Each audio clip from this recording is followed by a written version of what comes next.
hond moet saam, waar ek ook al heen mag gaan.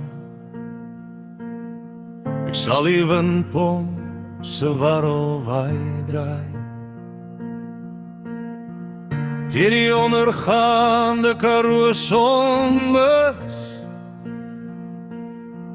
Ook die stotter en ruk, die trekker se engine onder my hande, die warm bloed uit die lam se nek.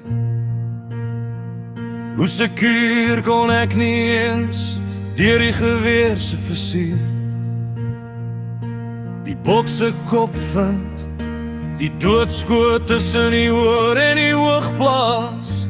Nou sit daar soggens effens 'n bier in my koffie se koppie en ek staan op die opstal se stoep,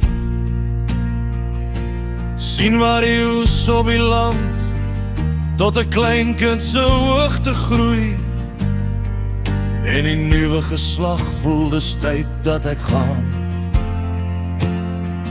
Maar die hond moet saam, waar ek ook al heen mag gaan, en ek versamel voor die vertrek besete beelde van hierdie geboorteplek.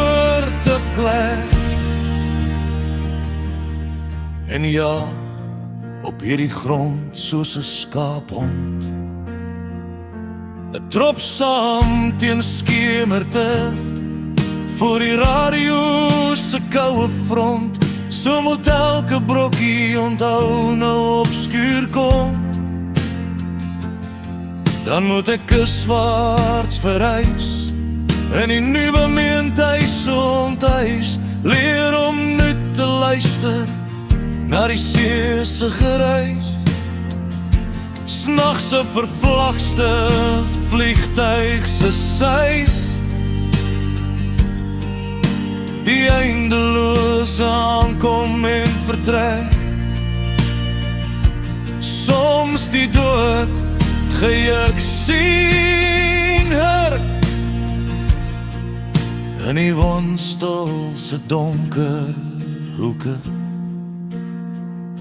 Soggens sal die hond bewend teen my bene kom wikkel, opgewonde my hande warm kom lek. Ek sal my oë sluit en sonder woorde bid. Ek sal my 'n plaas opstal in die Karoo verbeel, weer die rooi oopgeploeide aarde onder 'n ploegryk, en die reën waardeer as die natuur se seën. Maar die hond moet saam, waar ek ook al